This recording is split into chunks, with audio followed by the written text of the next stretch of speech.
por que a gente vai naturalizar essa lógica? Por que a gente tem que aceitar que um produto tem que ter um berço e um túmulo, né? Quer dizer, que ele tem que ser descartado. E por que a gente não muda e reinventa a nossa indústria para pensar desde o começo do berço ao berço? Para a economia, de fato, ser circular, ela precisa realmente ter uma abordagem ecossistêmica. E essa, no meu entendimento, é a abordagem que os novos tempos estão trazendo. Não há como a gente trabalhar um consumo consciente se a oferta de produtos não combina com esse consumo na ponta. Então, não adianta instrumentalizar o consumidor se as informações dos produtos não são claras. O lixo é um erro de design, mas como que a gente vê pela cidade pode ser redesenhado para ser cada vez mais circular? Esse é o videocast da Virada Sustentável, o maior festival de sustentabilidade da América Latina, que reuniu os principais especialistas e atores dessa mudança para pensar São Paulo, o Brasil e o mundo em diálogo às vésperas da COP30. Nessa 15ª edição do evento, tivemos debates sobre políticas públicas, consumo consciente, justiça climática e muito mais diretamente do Centro Cultural São Paulo. Agora, você escuta todos aqui.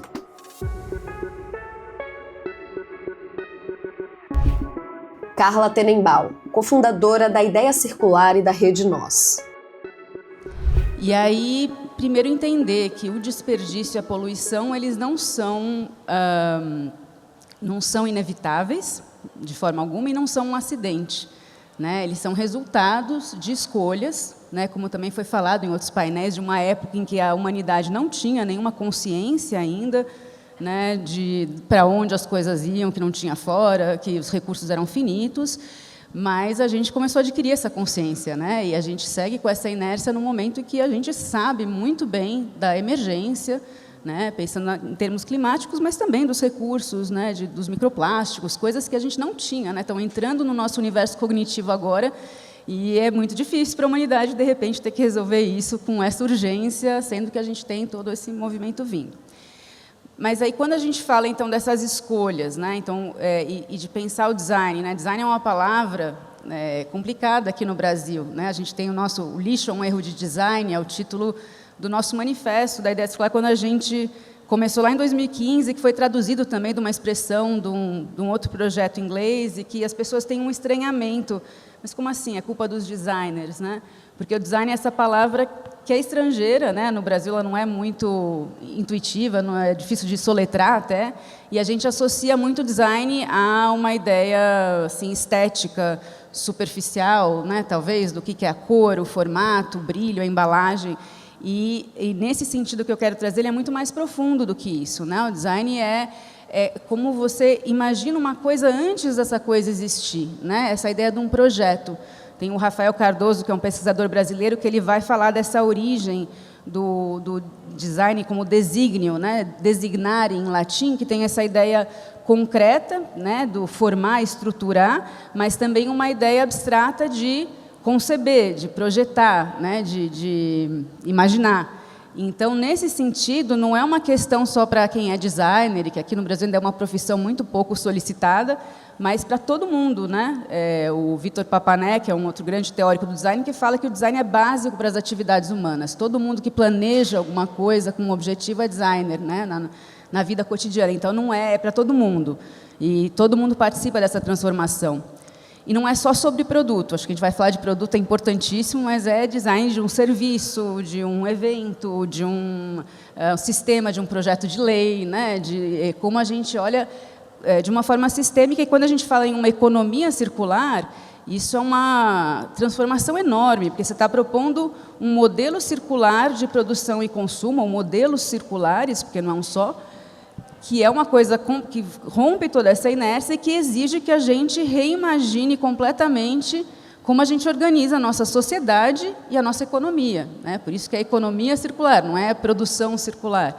E acho que no painel anterior, quando eles estavam falando da dificuldade, como que a gente faz o vidro não ser mais caro, o reciclado, isso faz parte, né?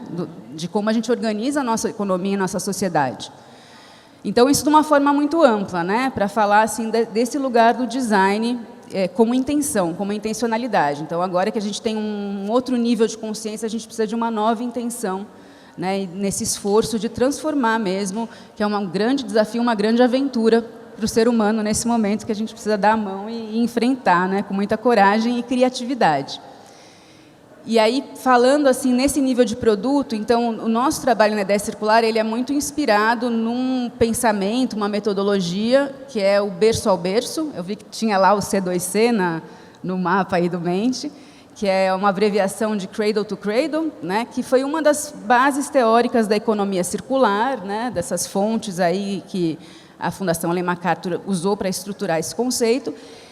E ela foi muito pioneira em olhar esse lugar do design, em chamar a atenção de que não adianta você gerenciar resíduos, né, sem você pensar em como você concebe os materiais e os produtos. Senão você vai estar sempre enxugando o gelo e tentando inventar o que fazer com um material que nem foi desenhado para ser aproveitado. Né? Então, além de que o pessoal está falando, não adianta ser reciclável, tem que ser reciclado, mas ele tem que ser reciclável também. Né? E muito do que a gente tem não é. E fora que a reciclagem não é a primeira opção, justamente porque você está perdendo uma energia enorme. Então, por que a gente tem que pensar, né? E essa é outra provocação, esse termo do berço ao berço vem para questionar a forma como a gente entende as coisas, porque você tem essa expressão na análise de ciclo de vida, ou avaliação de ciclo de vida, que é do berço ao túmulo, que é quando você vai analisar e quantificar os impactos negativos de um produto, desde o berço, que seria a extração, até o túmulo, que seria o descarte. E aí eles estão questionando por que a gente vai naturalizar essa lógica, por que a gente tem que aceitar que um produto tem que ter um berço e um túmulo, né? Quer dizer, que ele tem que ser descartado. E por que a gente não muda e reinventa a nossa indústria para pensar desde o começo do berço ao berço? Quer dizer, que depois de um primeiro ciclo de uso, que isso já esteja planejado para que aquilo possa retornar ou para o mesmo ciclo ou ser nutriente para outros, né? Que é um pouco a lógica da natureza, né? De abundância, né? De circularidade, e não essa lógica de escassez e de desperdício que é a nossa. Lúcio Vicente, diretor do Instituto Acatu. Não há como a gente trabalhar um consumo consciente se a oferta de produtos não combina com esse consumo na ponta. Então, não adianta instrumentalizar o consumidor se as informações dos produtos não são claras, a transparência das informações também não fica clara. O consumidor tem muita dúvida disso. Então, o que a gente tem falado, acho que respondendo um pouco da sua pergunta aqui, é do melhor impacto, é a escolha pelo melhor impacto, é olhar aquilo que tem de melhor para poder fazer a escolha mais aderente às questões daquilo que a gente precisa hoje como sociedade. É interessante pensar também que eu estava ouvindo aqui as palestras anteriores, estava desde manhã aqui também ouvindo algumas falas, e é indissociável a gente não pensar na maneira como a gente olha as coisas de maneira fragmentada, né? Eu tenho algumas críticas em relação, por exemplo, à PNRS, quando ela foi aprovada lá atrás, porque ela não traz clareza daquilo que significa a responsabilidade das empresas em relação ao processo de design. Então, tem muita coisa que cai no final do tubo que é inviável economicamente, né? As próprias empresas reconhecem isso. Então, acho que tem um elemento aqui de fazer com que as escolhas, né? A Carla falou da questão do berço ao berço, essa mentalidade linear que ainda persiste, né? De colocar qualquer produto no mercado, não explicar para o consumidor o impacto que determinado tipo de embalagem tem, e acho que isso é não só um equívoco, acho que isso é um processo também que resvala em alguns estudos que a gente tem feito também sobre greenwashing. Então, as pessoas optam, às vezes, por comprar um produto simplesmente porque tem, e isso parece absurdo, né? Mas simplesmente com aquele triângulo que mostra o númerozinho e o tipo de plástico, vou dar um exemplo desse, porque está muito em voga na cabeça, mas as pessoas acham que aquilo ali é a circularidade, né? Elas não têm a informação simbólica do quanto representa, elas olham aquilo e compram, porque achando que aquilo ali tem reciclabilidade, e na verdade não é uma equação exata. Então, existe ali também muito desse mostrar ao consumidor esses elementos para que ele possa ter os critérios necessários para poder fazer a escolha. No campo das empresas, eu acho que tem um ponto importante que a gente tem provocado como organização, que é de como internamente as empresas também não se conversam, né? Eu ouvi de manhã aqui alguém falando sobre a questão da educação, que a sustentabilidade ali foi construída dentro de um elemento acessório, dentro de toda uma agenda de disciplinas.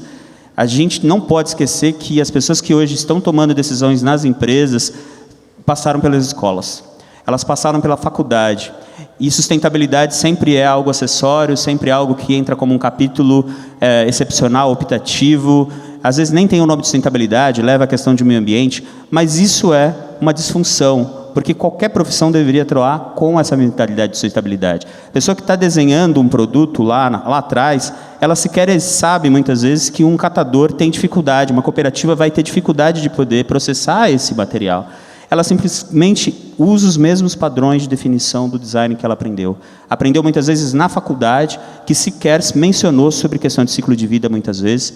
Então, áreas de publicidade, de marketing, elas não têm noção disso. Elas simplesmente entram dentro de um processo linear de produção e a validação disso sequer passa, por exemplo, por questões de compliance. Então, a área jurídica das empresas, ao invés de ser o estanque, muitas vezes, só de regulatório, daquilo que a lei está cobrando, precisa também ser envolvido, né? Acho que a criação de algo que vira um trambolho, né, no processo também precisaria ter dentro das validações. Então, a indústria criou alguma coisa absurda, quem revende o produto deveria ter critérios para esse produto aqui, se você não me entrega algo alinhado à questão de circularidade, eu não vou colocar no marketplace, eu não vou colocar no mercado, eu não vou colocar na gôndola. Então, existe uma validação também dentro, mesmo pensando de uma maneira linear, de vários atores que concordam com isso, né? E só para fechar minha fala aqui, uma das coisas, antes de entrar no Acatu, eu trabalhei no varejo e participava do processo de construção de marca própria. E a definição, inclusive, de embalagem, passava por discussões assim homéricas, levava 6, 7 meses dentro de uma avaliação, não só do ciclo de vida, mas também da eficiência econômica que aquele resíduo teria para determinada região. Então, se você não tem cooperativas que vão atuar com aquilo, que vão ser rentabilizadas com aquele material, você não lança o produto. Isso precisa ter dentro das empresas uma barreira. E aí tem vários acadêmicos dentro das empresas que poderiam fazer isso. Área de sustentabilidade, área de compliance, área de suprimentos. Tem um monte de gente que praticamente esses produtos passam pela mão de todos eles, são lançados. E é por isso que a gente tem as atrocidades das garrafas vermelhas, a gente tem atrocidades, por exemplo, de embalagens multicamadas, que também não são recicláveis. Então, assim, só para fechar também, eu fiz um experimento nas redes sociais recentemente, virou uma briga generalizada no meu LinkedIn, quando eu postei, por exemplo, aquele pacote de pão com um visor de plástico. Vocês sabem qual é? Normalmente o mercado tem isso. Você vai comprar o pão francês, aí tem um visor de plástico. Ninguém me convence que aquele plástico ele é apenas a oportunidade do pãozinho ver os últimos momentos de vida dele antes de ser comido, sabe? Porque ele não tem função. Você escolheu o pão que está a granel, você vai colocar num plástico sem necessidade. E isso virou uma discussão, porque o consumidor ele não tem essa visão. Ele falou, não, mas eu preciso ver o pão. Mas você escolheu o pão, entende? Então, é o tipo de produto que vai para o aterro. É a embalagem que vai para o aterro, que foi pensada com, sei lá qual o critério, né? Não tem uma função. Ele é estético e, mesmo assim, também não conversa muito com isso. Então, provocações que eu jogo aqui. Maísa Diniz, chefe de gabinete da vereadora Marina Bragante, da Rede Sustentabilidade de São Paulo. Acho que a primeira grande escolha é a primeira vez que a Rede Sustentabilidade elege uma vereadora em São Paulo. Então, isso já mostra uma escolha, porque a crise ambiental e climática ela é, antes de tudo, uma crise política, porque é a forma como a gente se organiza. Então, repensar essa estrutura, para nós, é chegar numa casa onde a gente tem a oportunidade de colocar no centro do debate político não só o objeto, clima, meio ambiente, mas a forma de se fazer. Então, eu acho que a nossa iniciativa, liderada, né, de forma brilhante pela vereadora Marina Bragante, começa com uma articulação da Frente Parlamentar do Direito à Cidade, feita com outros 2 vereadores de outros partidos. Nós temos uma frente parlamentar de cuidado com a deputada estadual Marina Elô, porque a gente entende a importância das casas legislativas municipal e estadual trabalharem juntas. Então, a gente, cada vez mais, a nossa atuação vai muito além do que debater ou trazer um projeto de lei. E aí, pensando nessas soluções, eu trouxe aqui algumas estruturas, porque são iniciativas que, para a gente, estão no centro da nossa atuação. Hoje, a nossa atuação política do gabinete, lá na Câmara Municipal, ela parte do viés da adaptação, da mitigação e da transformação climática e ambiental. Então, a primeira coisa é a forma como a gente destina as nossas emendas parlamentares. Então, a gente fez um ciclo de um edital participativo que está em andamento, né, a partir do voto popular. Então, é a população que vai decidir para onde vai esse dinheiro. E aí, parte da emenda já foi feita para ações como, por exemplo, esse final de semana tem o Festival Pinheiros. E, pela primeira vez, das edições do Festival Pinheiros, a gente vai ter uma edição Lixo Zero, uma parceria do nosso gabinete com a ANCAT, para garantir toda a viabilidade do serviço ambiental feito pelos catadores. E essa também é uma iniciativa do projeto de lei que a gente tem do PM-PSAL, né, a Política Municipal de Serviço Ambiental Urbano, para garantir o pagamento adequado dos catadores. Gente, um catador, ele é um agente ambiental, né? Estou vendo o bispo ali que nos apoiou tanto na campanha, mas como é que a gente garante que um catador, o que ele faz hoje é um serviço extremamente necessário, né? Eu trouxe alguns números aqui para ilustrar, eu acho que eles foram ditos em outras mesas antes de mim, mas a produção de tonelada de resíduo sólido urbano, em 2023, ela ultrapassa 81 milhões de toneladas. A gente está falando de mais de 2.000 estádios do Maracanã por ano. Então, quando a gente pensa nas nossas escolhas, elas também passam pelas escolhas do que a gente consome e de para onde vão esses produtos que estão sendo consumidos. E aí isso também passa pela questão da compostagem e garantir o fortalecimento da compostagem descentralizada, porque isso é uma parte muito significativa de tudo que a gente produz, né, de resíduos, e a regulamentação e a responsabilização estendida do produtor. O produtor que está colocando um produto de uso único de plástico, né, um copinho de plástico, tantas outras, né, às vezes a gente vai em eventos que querem pautar a questão climática e ambiental e aí no coffee, ali na comidinha, todos os sanduíches estão embalados individualmente num saquinho plástico. Então, pazinha para o café também, pazinha plástica, o copo plástico. Mas para mim o sanduíche embalado é porque ele nem precisava estar embalado, né?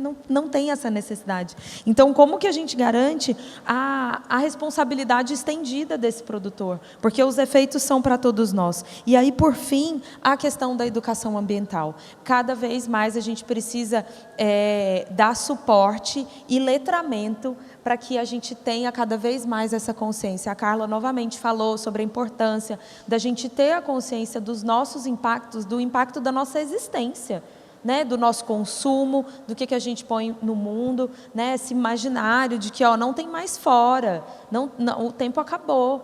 Então, mais uma vez, eu trago outra iniciativa, são muitas, gente, se eu pudesse falar todas, a gente ia ficar aqui muito tempo, eu fico muito feliz por isso. Mas a Marina também, durante a campanha, articulou a Bancada do Clima como uma iniciativa que fosse muito maior que a própria campanha eleitoral, mas garantia uma contribuição concreta para a produção de política pública. E a bancada, hoje, traz esse engajamento de pensar como é que a gente coloca o debate ambiental no centro da opinião pública, no centro do debate público, porque cada vez mais fica evidente, a deputada Marina Elô é a presidente do Conselho da Bancada do Clima, que a questão ambiental, ela é, antes de qualquer coisa, uma crise política. Então, como que a gente ajusta um arcabouço legal para garantir que a gente consiga adaptar, mitigar e transformar a nossa realidade hoje?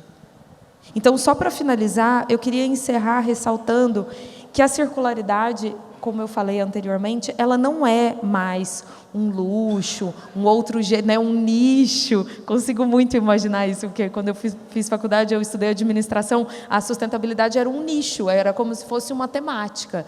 E hoje ela é uma necessidade. E é isso que a gente quer reconhecer, porque São Paulo tem todos os elementos. Tem as instituições, tem uma sociedade civil ativa, né? Cá estamos, tem tecnologia e tem potencial para liderar essa virada no Brasil todo. Cada vez mais a gente percebe a responsabilidade que estar dentro da Câmara Municipal de São Paulo, porque nós somos, sim, uma inspiração para todas as câmaras do resto do país todo. Então, se a gente garantir o desenho de produtos, de processo, de política, que retorna a gente está investindo não só na questão climática e ambiental, mas a gente está investindo na justiça social e numa economia que promove o que a gente realmente acredita. Vinícius Saraceni, diretor-geral do Movimento Circular. E a economia circular ninguém faz sozinho, eu acho que esse é o primeiro grande ponto, né? Eu acho que, como você bem trouxe na sua provocativa pergunta, não é educação só para o consumidor, mas tem que ser para a indústria, mas tem que falar com o governo, né? Para a economia, de fato, ser circular, ela precisa realmente ter uma abordagem ecossistêmica. E essa, no meu entendimento, é a abordagem que os novos tempos estão trazendo, né? A gente não tem mais uma bala de prata que vai resolver os desafios do presente, né, e muito menos os do futuro. Então, a abordagem ecossistêmica, uma abordagem colaborativa, uma abordagem baseada em visão de longo prazo, em agenda, é o que hoje a gente entende, que a educação tem que estar embarcada, o processo produtivo tem que estar pensando, né, sai de uma abordagem onde que um produto foi desenhado para, né, eu acho que aí pega um pouco os princípios de design que eu gostaria de transpor, né, para como a gente pensa a cidade, acima de tudo, né, de que até então o design, ele sempre, né, pegando aí, né, a Carla vai poder complementar isso depois, mas pegando o Bauhaus, a escola de Ulm, etc., o design, principalmente, né, tendo o seu princípio como funcionalista, né, projetar para exercer a sua função, eu acho que os novos tempos trazem como função do produto, não a função direto para a finalidade dele, fim ali, mas pensando como que ele vai impactar a sociedade como um todo, como é que a gente vai estender essa visão de função do design para a circularidade.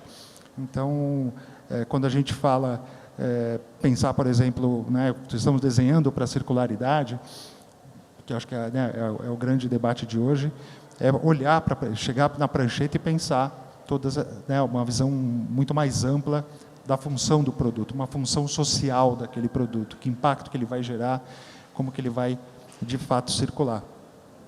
E quando a gente transporta esse pensamento, né, para uma visão de cidade, a gente tem diversas dimensões de pensamento na cidade. Eu até estava aqui, antes de começar, listando alguma delas, 6, pelo menos, que eu trouxe, né, a dimensão econômica, né, do impacto produtivo. Poxa, quando a gente vai desenhar uma cidade circular, quais são os modelos de negócios, né, de circularidade? A gente está falando de reuso, a gente está falando de reparo, a gente está falando de remanufatura, né? A gente está falando de indústrias urbanas, que entra muito no contexto têxtil, de alimentos, de embalagens, né? Startups verdes. Quando a gente vai para uma segunda dimensão, especialmente social e cultural, né, a gente está falando de educação, sim, para a circularidade, como é que ela vai estar conectada no currículo, o trabalho que o Movimento Circular vem fazendo a partir daí, desde 2020, quando a gente mudou essa abordagem baseada em projeto para uma visão de agenda, para uma visão de longo prazo, que não tenha começo, meio e fim, que tudo possa ser processo, né? Como que, de fato, a gente faz, né, inclusão social. A gente está falando dos catadores dentro do contexto, né, do sul global. A gente está falando de mudança de comportamento, e aí, de novo, o impacto da educação, o impacto né, na educação no ensino superior. A gente tem como parceiro, né, o Instituto Europeu de Design, a Ideia Circular, que estão aí apoiando, né, no desenvolvimento de profissionais que vão desenhar produtos cada vez mais circulares, né? A gente tem a dimensão ambiental, como gestão de resíduos, né?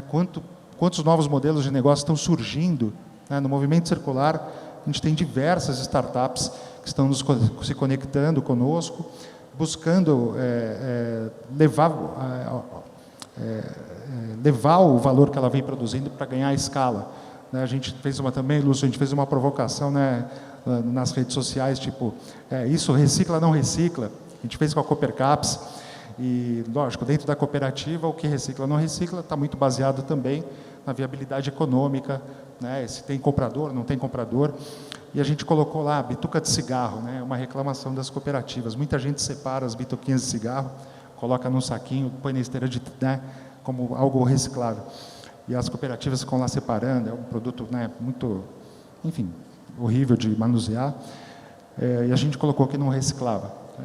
Daí chegaram no nosso Instagram e falaram, olha, gostaria de informá-los que nós reciclamos bituca de cigarro, somos uma startup, temos 400 clientes corporativos, que é a Apoiato, e a partir daí eles hoje fazem parte do movimento circular, a gente vem apoiando como a gente pode, mas a grande resposta está sendo, né, a inovação está surgindo em todos os cantos, muitas vezes falta conexão, falta espaço para que essa inovação ganhe escala, e desde então a gente nunca mais falou recicla, não recicla, né?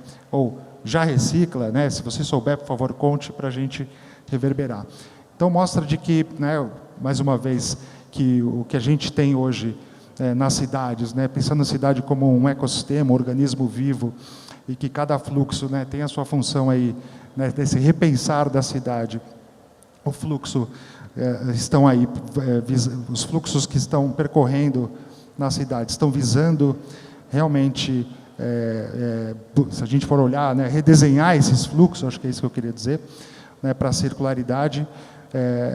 As soluções estão acontecendo em todos os cantos, né? Então, eu acho que, mais do que nunca, o design para a circularidade ele é multidimensional, ele está na embalagem, como o Lúcio bem trouxe no exemplo do saquinho de pão, o exemplo, né, do sanduichinho na embalagem plástica, desnecessário nesse caso específico, mas, enfim, de produtos pontuais, passando para um contexto mais amplo de cidade, o design para a circularidade ele é urgente, ele é emergente, ele é o slide número 1 de qualquer boa apresentação de economia circular, é onde começa a endereçar o desafio para que aquele R da reciclagem que a gente viu grandão seja cada vez menor, para que a gente consiga garantir o maior valor dos materiais, dos produtos, né, dentro da cadeia de consumo, e a gente gere valor, gere emprego, gere renda, né, e não fique aí, né, cada vez ainda garantindo, né, a lógica de que gera mais valor enterrar os recursos, né, em aterros, do que fazer ele percorrer a cadeia de valor o mais tempo possível, pelo maior número de ciclos possíveis também. Então, está aí o design para a circularidade, estamos aí chacoalhando e falando sobre isso há bastante tempo, e espero que ainda mais. Esses foram os destaques do Fórum da 15ª Virada Sustentável de São Paulo. Quer continuar nessa conversa? Então ouça também os próximos episódios disponíveis. Os links para o nosso site e Instagram estão na descrição.